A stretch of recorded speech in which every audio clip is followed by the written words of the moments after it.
నమస్కారం, వార్తలకు స్వాగతం. ముందుగా ముఖ్యాంశాలు. స్పీడ్ ఆఫ్ బిజినెస్ తో ఇతర రాష్ట్రాల కంటే ఏపీ ముందుండాలి. మంత్రి నారా లోకేష్ కలెక్టర్లకు సూచన.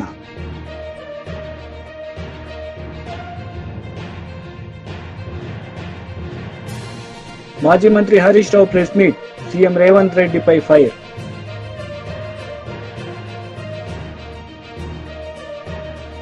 పెట్టుబడులు ఆకర్షించడానికి అన్ని రాష్ట్రాలు పోటీ పడుతున్నాయని, స్పీడ్ ఆఫ్ బిజినెస్ లో ఇతర రాష్ట్రాల కంటే ఏపీ ముందుండాలని మంత్రి నారా లోకేష్ కలెక్టర్లకు సూచించారు. పెద్ద పెట్టుబడులు, పరిశ్రమలు రాష్ట్రానికి వస్తే వాటిని సచివాలయం నుంచి క్షేత్రస్థాయిలో పర్యవేక్షిస్తామన్నారు.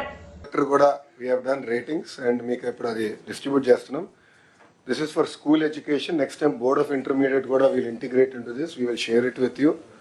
Transparent mechanism lo we are now going to give this to you. ఇక్కడ చాలా స్పష్టంగా ఎక్కడెక్కడ ఫోకస్ చేయాలని ఎలిమెంట్స్ కూడా మేము పెట్టాము. ప్రధానంగా first page is about your status report. Where do we stand right now. Second slide please. Second page.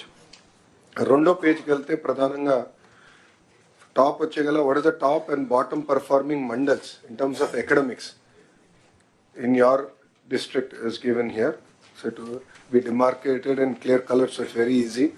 Plus akkada next 4 years 5 years okokka what is the progression that is expected. So meer chuste mee table ki the clear targets to collectors on the progression that is expected in terms of academic performance.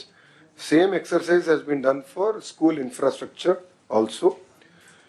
And then bottom is the mandals with high and low number of schools below 15 enrollment. So enrollment is also our focus ganaka adi kuda pettam meeku ardhamaye vidhanga chaala transparent ga meeku istam jarigindi. Last ki velte kuda meer chuste clear ga ikkada maniki dropouts ekkada unnaru. This is not dropouts, this is a drop box. No, it's not drop box, right? What do you call it? Drop box. Drop బాక్స్లో కన్వీనియంట్గా ఏం చేస్తున్నారంటే మాకు విద్యార్థులు ఎక్కడున్నారో మనకు తెలియాలండి. ప్రభుత్వ మన స్కూల్లో ఉన్నారా, ప్రైవేట్ స్కూల్లో ఉన్నారని తెలియాల్సిన అవసరం ఉంది. కన్వీనియంట్గా కొంతమంది పిల్లల్ని డ్రాప్ బాక్స్లో పెడుతున్నారు. సో వాళ్ళు డ్రాప్ అవుట్ అవుతారో లేదో మాకు తెలియట్లేదు. సీఎం గారి డైరెక్షన్ నాకు no drop outs, 0 drop outs. అదంటే మేము చాలా సిస్టమేటిక్గా ఆ డ్రాప్ బాక్స్ అనేది ఎక్కడ ఉండకూడదు. It should be clearly either in the private school all government school and the entire movement also should be clear.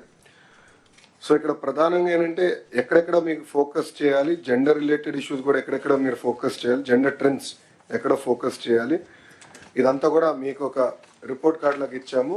This and it will not change immediately. So next collector conference కనుక it will not change, but I request all collectors to focus on economics and infra and క్లియర్గా first next 100 days action plan ఏదైతే secretary garu చెప్పారో అందరం కూడా దానిపైన చాలా focus చేయాలి. దీంతో పాటు my request is mid day meals quality.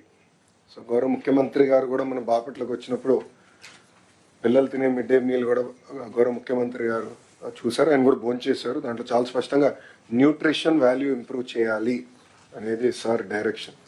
So మీకు వెసులుబాటు కల్పించాం. లోకల్ మెన్యూస్ కూడా మీరు తయారు చేసినానికి గతంలోనే we did a huge program around it. So please ensure that nutrition is maintained and గౌరవ ముఖ్యమంత్రి గారు కూడా payments as far as mid day meal streamline చేయమని మాకు ఇప్పటికీ చెప్తాం జరిగింది. Coming to higher education, again major concerns are coming in terms of messes అంటే again food. So I request all collectors also to take it seriously. Know that Bharat గారు has also joined the team. He will also visit. I will also visit. I'm getting a lot of complaints in that area and we need to really fix it and set things right. Hostels kuda sanitation maintenance of hostels in higher education is also a major concern.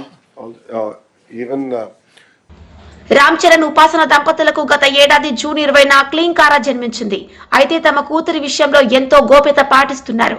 Global star couple తమ బిడ్డకు సంబంధించిన వివరాలు, photos, videos బయటికి రాకుండా mega family జాగ్రత్తలు తీసుకుంటోంది. అయితే ఎట్టకేలకు మెగా ప్రిన్సెస్ క్లీన్ కారా కొనిదల ఫోటోను షేర్ చేసింది ఉపాసన, రామ్ చరణ్. ఉపాసన దంపతుల గారాల పట్టి క్లీన్ కారా గుడికి వెళ్లింది. తన తాతయ్యతో కలిసి అపోలో ఆసుపత్రిలో ఉన్న శ్రీ వెంకటేశ్వర స్వామి ఆలయాన్ని దర్శించుకుంది. ఈ విషయాన్ని ఉపాసన సోషల్ మీడియా ద్వారా వెల్లడించింది. మాజీ మంత్రి జోగి రమేష్ మీడియా సమావేశం నిర్వహించారు. ఈ సందర్భంగా పలు అంశాలపై ఆయన మాట్లాడారు. ఈ సర్వశిక్ష అభియాన్ సమైనటువంటి మరి ఏదైతే వాళ్ళు 6-7 రోజుల నుంచి అమర నిరాదీక్ష చేస్తూ ఉన్నారో వారికి మేమందరం వెళ్ళి కూడా అన్ని జిల్లా హెడ్ క్వార్టర్లలో మరి అది కేవలం ఆదిలాబాద్ ఉమ్మడి జిల్లా హెడ్ క్వార్టర్లోనే వాళ్ళు చేస్తూ ఉన్నారు నిరాహార దీక్ష. దానికి బీఆర్ఎస్ పార్టీ సంపూర్ణ మద్దతు తెలియజేసినాం. అట్లనే మీరు కూడా రేపు వారికి గతంలో ఏదైతే ముఖ్యమంత్రి కాకముందు మరి రేవంత్ రెడ్డి గారు పిసిసి అధ్యక్షుని హోదాలో అది నల్గొండలో కానీ వరంగల్లో వాళ్ళ సమావేశానికి వెళ్ళి వారికి హామీ ఇవ్వడం జరిగింది. దాన్ని తప్పకుండా మరి ముఖ్యమంత్రి కాకముందు అయితే పిసిసి అధ్యక్షుని హోదాలో మా ప్రభుత్వం వస్తే తప్పకుండా ఛాయ్ తాగే అంటే వ్యవధిలోనే ఇట్లా ఛాయ్ తాగుతాం, ఇట్లా మీకు ఆర్డర్ ఇచ్చేస్తామని చెప్పారు. దాంతోపాటు ఇలా ఆశా వర్కర్ల పైన కూడా లోకల్లో జరుగుతున్నటువంటి వారిని మరి వాళ్ళు రావడం మా దగ్గరికి మరి జిల్లా పార్టీ అధ్యక్షునిగా మిగతా జిల్లాలకు కూడా వాళ్ళు వచ్చి మాకు వినతి పత్రాలు ఇచ్చారు. తప్పకుండా మీరు కేటీ రామారావు గారికి మీ పార్టీ పరంగా మాకు పూర్తిగా అసెంబ్లీలో లేవనెత్తాలి. మా నాయకురాళ్లపైన కూడా అమానుషంగా పోలీసులు మరి లాఠీ చార్జ్ చేసి మహిళలను కూడా చూడకుండా మరి అఘాయిత్యాలు చేసినటువంటి విషయాన్ని కూడా అన్ని పత్రికల టీవీలు వచ్చినాయి, మా దగ్గరకు కూడా వచ్చిన. ఖచ్చితంగా మీరు వారి పట్ల కూడా స్పందించాలని చెప్పినాం. అట్లనే ఆదిలాబాద్లో గతంలో మరి ఏదైతే మేము మరి అనేక సంవత్సరాల నుంచి అక్కడ సిమెంట్ ఫ్యాక్టరీ అయితేనేంది, రైల్వే గురించి అయితేంది, ఇవన్నీ కూడా గతంలో వీళ్ళు ఎన్నికలప్పుడు మరి హామీ ఇచ్చిండ్రు. వీళ్ళ చేతిలో లేకపోయినా మేము ఖచ్చితంగా రాష్ట్ర ప్రభుత్వం ఆధీనం తీసుకొని ఆదిలాబాద్ ఉన్నటువంటి సిమెంట్ కార్పొరేషన్ ఆఫ్ ఇండియా కానీ అట్లనే Armoor to Adilabad railway line కూడా తప్పకుండా కేంద్ర ప్రభుత్వం వాటా కట్టకపోయినా రాష్ట్ర ప్రభుత్వం మొత్తం కట్టి మేము చేస్తామని చెప్పి ఆనాడు ప్రతిపక్షం కాంగ్రెస్ పార్టీ హామీ ఇచ్చారు. కాబట్టి ఇవన్నీ చాలా ముఖ్యమైన సమస్యలు ఉన్నాయి. ఇవన్నిటి కూడా ఖచ్చితంగా మీరు అసెంబ్లీలో లేవనెత్తాలని చెప్పి వారికి మేమందరం కలిసి మరి విజ్ఞాపన పత్రాన్ని ఇవ్వడం జరిగింది. దాంతోపాటు రేపు మీ అసెంబ్లీ సమావేశాల తర్వాత ఆదిలాబాద్ జిల్లా ఏదో అక్కడ అందరు నాయకులు పార్టీ వలస వెళ్ళినరు, మరి మీరు ఆదిలాబాద్లో పార్టీ వాళ్ళు వెళ్ళిన తర్వాతనే ఇంకా బలోపేతమైంది.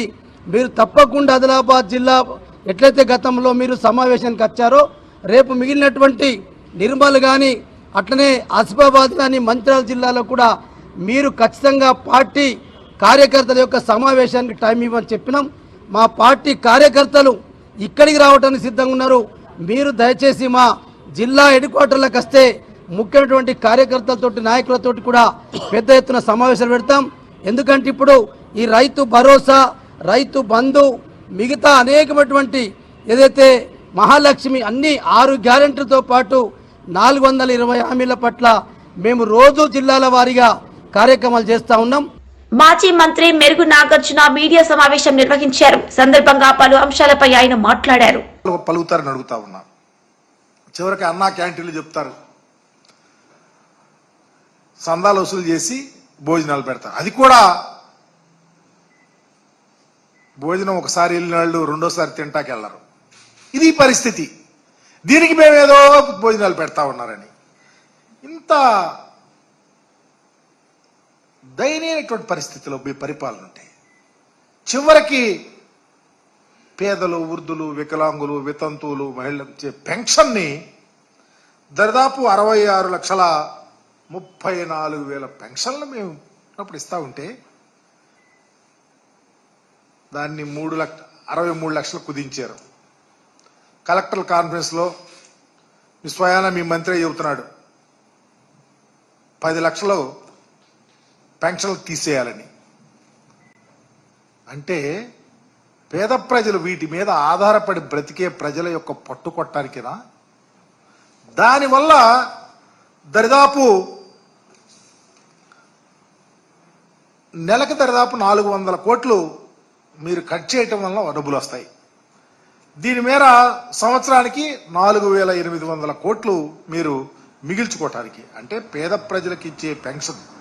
జగన్మోహన్ రెడ్డి గారు చాలా దాతృత్వంతో ఈ సమాజంలో ఉన్నటువంటి పేదల రకరకాలు వృద్ధులు, వికలాంగులు, మహిళలు, నిరుద్యోగులు, విధవరాండ్రు వీళ్ళందరికీ సహాయం చేస్తూ ఉంటే వాటిని కట్ చేసి మీరు డబ్బు సంపాదించాలని చూస్తే ఈ సమాజం ఏమనుకుంటుంది, ఎక్కడికి పోతుంది, దానికి ఏం సమాధానం చెప్పగలుగుతారు? ఇదేనా పరిపాలన అంటే?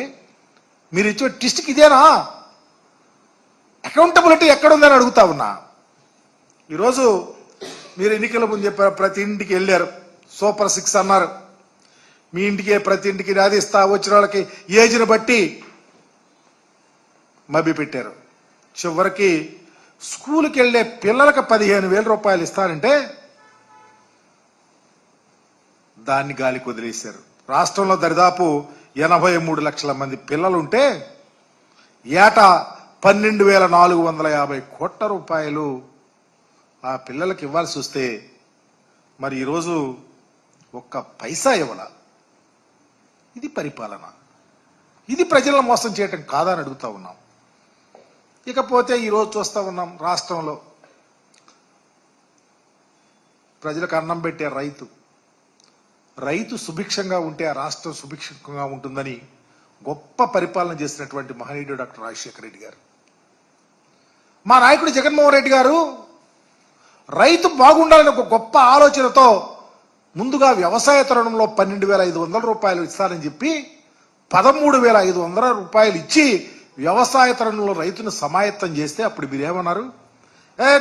లేదు లేదు లేదు, జగన్ ఇస్తుంది 7,500, 6,000 రూపాయలు కేంద్ర ప్రభుత్వం ఇస్తుంది అన్నారు.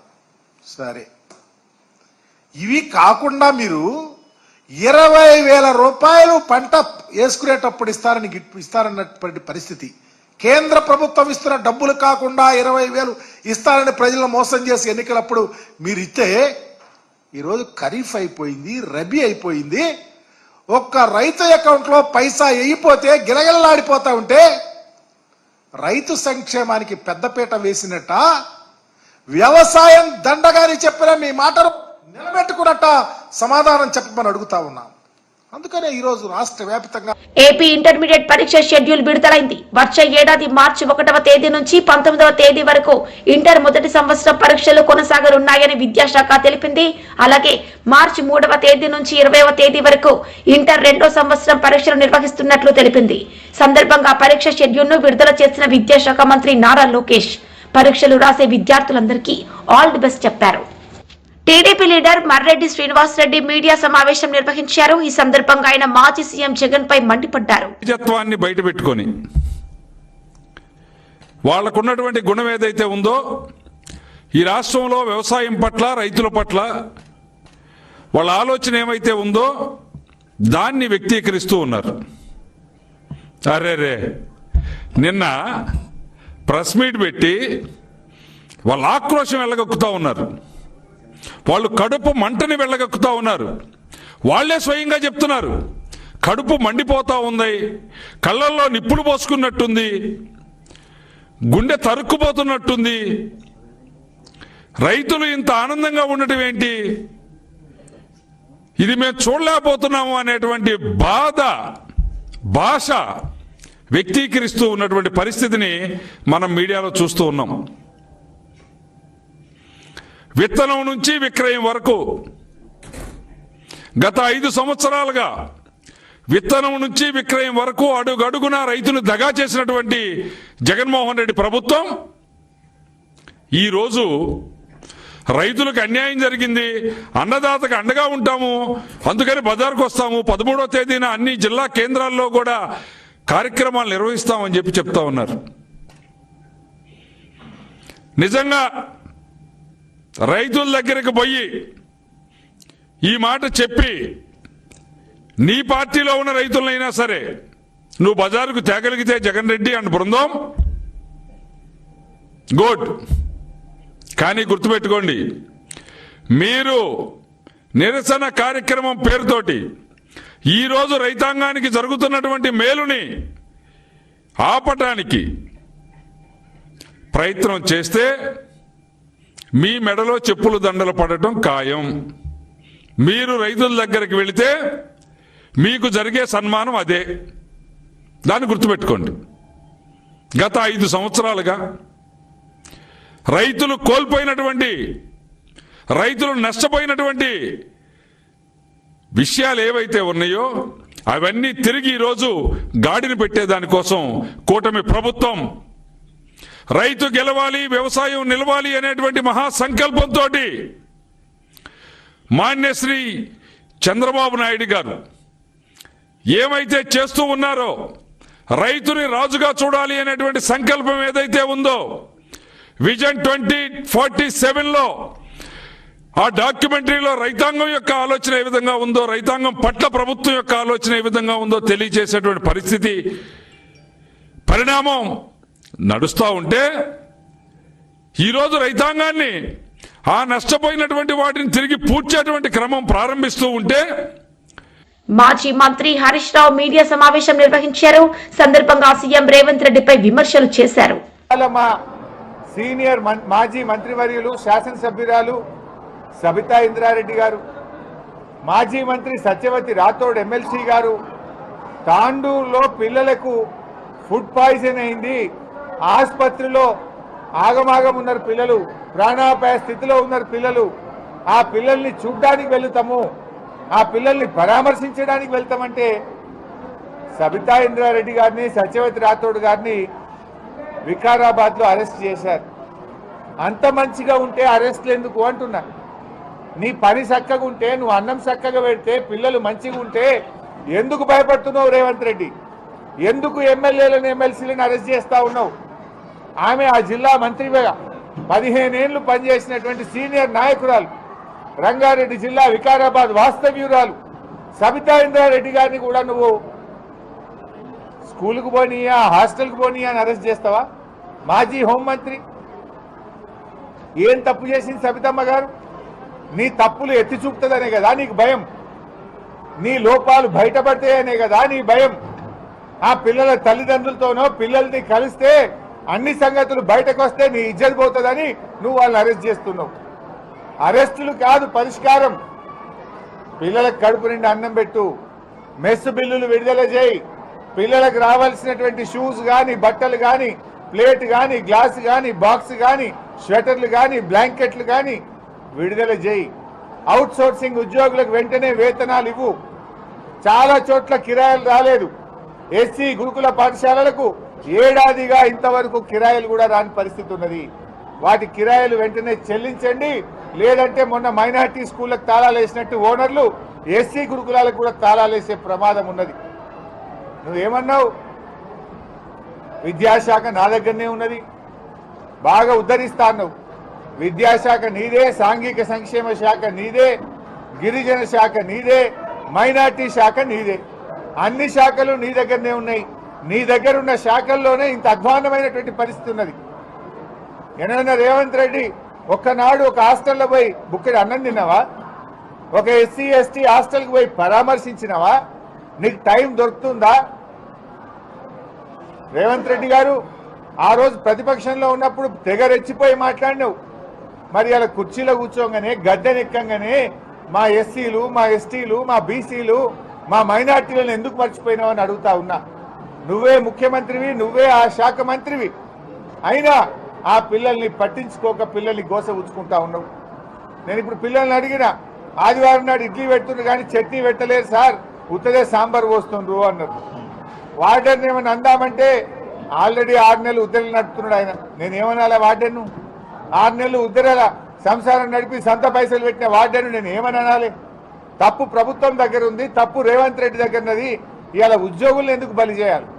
ఉద్యోగులు ఏం తప్పు చేసినారు? నువ్వు సరిగ్గా పైసలు ఇస్తే వాళ్ళు కడుపు నిండి అన్నం పెట్టారు కదా, నువ్వు తువ్వాలలు ఇస్తే వాళ్ళు పిల్లలకు ఇస్తారు కదా, నువ్వు స్వెటర్లు బ్లాంకెట్లు ఇస్తే పిల్లలకు ఇస్తారు కదా, ఇయ్యకుండా నువ్వు ఎమ్మెల్సీ పర్వతరెడ్డి మీడియా సమావేశం నిర్వహించారు. ఈ సందర్భంగా పలు అంశాలపై ఆయన మాట్లాడారు. చంద్రబాబు గారు ఎంత పచ్చిగా ఉద్యోగస్తులను కానీ అన్ని వర్గాలని కూడా దగా చేస్తున్నారన్నది వాస్తవాలు ప్రజలు తెలుసుకోవాలి. సూపర్ 6 హామీలు అని చెప్పి ఈరోజు పేద ప్రజలందరినీ సుమారుగా 1.40 లక్షల కుటుంబాలు అన్నింటినీ కూడా రోడ్డును పడేసినటువంటి చరిత్ర. అదేవిధంగా వ్యాపారస్తులు కానీ, ఉద్యోగస్తులు కానీ, అలానే నిరుద్యోగులు కానీ వీరందరూ కూడా ఎంతో ఆశపడ్డారు. కొత్త ప్రభుత్వం వచ్చిన తర్వాత 20 లక్షల ఉద్యోగాలు తీసుకొని వస్తారని, అలానే నిరుద్యోగ భృతి తీసుకొని వస్తారని చాలామంది ఆశించారు. అయితే దీనికి సంబంధించి మొట్టమొదటిగా జూన్ 14వ తేదీన ఆయన మొట్టమొదటి సంతకం సీఎంగా బాధ్యతలు చేపట్టిన వెంటనే మెగా డిఎస్సిపై చంద్రబాబు తొలి సంతకం 16,347 ప్రభుత్వ ఉద్యోగాలతో ఆయన మొట్టమొదటి సంతకం చేసినారని చాలా ఆర్భాటంగా ఇప్పటికి కూడా ప్రకటించుకుంటా ఉన్నారు. ఈ మొట్టమొదటి సంతకాన్ని దేనికైనా ఒక విలువ ఉండాలి. ఒక మాట చెప్పినప్పుడు ఎన్నికలకు ముందు అబద్ధాలు చెప్పారు, ఎన్నికల తర్వాత కూడా అబద్ధాలు చెప్పడం, ఆ తర్వాత డిఎస్సి ఆలస్యం అని నారా లోకేష్ గారు చెప్పడం, ఆ తర్వాత ఇప్పుడు విద్యా వాలంటీర్ల నియామకం అని ఈరోజు ఒక న్యూస్ రావడం. దీనికంతా కూడా ఇంకొక విషయం కూడా, ఈ మధ్య ఇది మంచి ప్రభుత్వం అని చెప్పి వారందరూ కూడా కొన్ని పోస్టర్స్ రిలీజ్ చేశారు. దాంట్లో మెగా డిఎస్సి ద్వారా 16,347 పోస్టులను ఇచ్చేసామని చెప్పి వారు ఈరోజు ప్రజల ముందుకెళ్ళి ఈ పత్రికనన్నింటినీ కూడా ఇవ్వడం జరిగింది. ఎంత దగా అండి, ఎంత మోసం! ప్రజల్ని మోసం చేసి అధికారంలోకి వచ్చిన తర్వాత కూడా మొట్టమొదటి సంతకం అని చెప్పి ఒక డిఎస్సి నోటిఫికేషన్ ఇచ్చి ఆ డిఎస్సి నోటిఫికేషన్ పోస్ట్ పోన్ కావడం, మళ్ళీ మేము ఉద్యోగాలు ఇచ్చామని ఇది మంచి ప్రభుత్వం అని ప్రకటించుకోవడం, ఇవన్నీ కూడా ప్రజల్ని మోసం చేసినటువంటి విధానాలే. దీనికి సంబంధించి కొన్ని వాస్తవాలు. ఒకటి, జూన్ 14వ తేదీన మొట్టమొదటి సంతకం మెగా డిఎస్సి పేరు మీద 16,347 పోస్టులకి చంద్రబాబు నాయుడు గారు సంతకం పెట్టడం జరిగింది. అయితే వెంటనే ఆయన మనుషుల ద్వారా కొత్త వాళ్ళకు కూడా టెట్ నిర్వహించి డిఎస్సి గాని నిర్వహిస్తే ఎక్కువ మందికి ఉద్యోగాలు ఇచ్చే అవకాశం ఉంటుంది అని చెప్పి ఒక లెటర్ పెట్టించుకొని ఆ డిఎస్సిని పోస్ట్ పోన్ చేస్తున్నారు. అయితే ఇక్కడ మీకు ఒక విషయం తెలియాలి, జగన్మోహన్ రెడ్డి గారు ఫిబ్రవరిలోనే టెట్ నిర్వహించి ఈ వీళ్ళ గవర్నమెంట్ వచ్చిన తర్వాత జూన్ 25వ తారీఖున మనకు టెట్ రిజల్ట్ వచ్చింది. జూన్ 25న టెట్ రిజల్ట్ వస్తే జూన్ 14న డిఎస్సి నోటిఫికేషన్ ఇస్తానని, మరొక్క టెట్ నిర్వహించాలని ఈ డిఎస్సిని ఆయన రద్దు చేసి పోస్ట్ పోన్ చేసినారు. అది ఎంతవరకు సమంజసం? ఆ తర్వాత సరే మరలా టెట్ నిర్వహించడానికి మరలా ఫిబ్రవరిలో మరలా ఆయన అక్టోబర్ 4వ తేదీన ఒక నోటిఫికేషన్ ఇవ్వడం, దానికి సంబంధించి నవంబర్లో రిజల్ట్ వచ్చింది. నవంబర్ 4వ తేదీన, నవంబర్ 4న రిజల్ట్ వచ్చిన తర్వాత నవంబర్ 6న మరలా డిఎస్సి నోటిఫికేషన్ ఇస్తామని చెప్పారు. అయితే ఆ వెంటనే మరలా ఎస్సీ వర్గీకరణ బిల్లు అడ్డంగా చూపించి మరలా డిఎస్సి నోటిఫికేషన్ పోస్ట్పోన్మెంట్ అన్నారు. ఎప్పటి వరకు పోస్ట్పోన్ చేస్తారు అంటే అది చెప్పలేము, దాని మీద ఒక కమిటీ వేస్తా ఉన్నాము, ఈ కమిటీ నివేదిక వచ్చిన తర్వాత ఈ డిఎస్సి నోటిఫికేషన్ వేస్తామన్నారు. ఆ కమిటీ నివేదిక ఎప్పుడు వస్తుంది అంటే 4 నెలలు పట్టచ్చు, 6 నెలలు పట్టచ్చు, సంవత్సరం కూడా పట్టచ్చు అన్నారు. మరి ఈలోపు ఈ డిఎస్సి నోటిఫికేషన్కి ప్రిపేర్ అవుతున్నటువంటి ఈ లక్షల మంది విద్యార్థులకి ఏమైనా సమాధానం చెప్తారు? పైపెచ్చి ఈరోజు మళ్ళీ ఏం చెప్తా ఉన్నారు, ఈ వ్యాకన్సీస్ అన్నిటికీ సంబంధించి విద్యా వాలంటీర్స్ని నియమిస్తామన్నారు. ఒకవేళ మీరు ఇప్పుడు వార్తలు ముగించే ముందు ముఖ్యాంశాలు మరోసారి. స్పీడప్ బిజినెస్ తో ఇతర రాష్ట్రాల కంటే ఏపీ ముందుండాలి. మంత్రి నారా లోకేష్ కలెక్టర్లకు సూచన.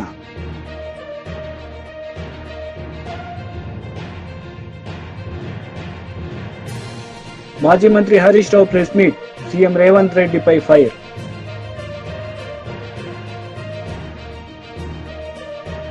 వార్తలు ఇంతటితో సమాప్తం. తిరిగి ప్రసారమయ్యే వార్తల్లో మళ్ళీ కలుద్దాం. అంతవరకు సెలవు. నమస్తే.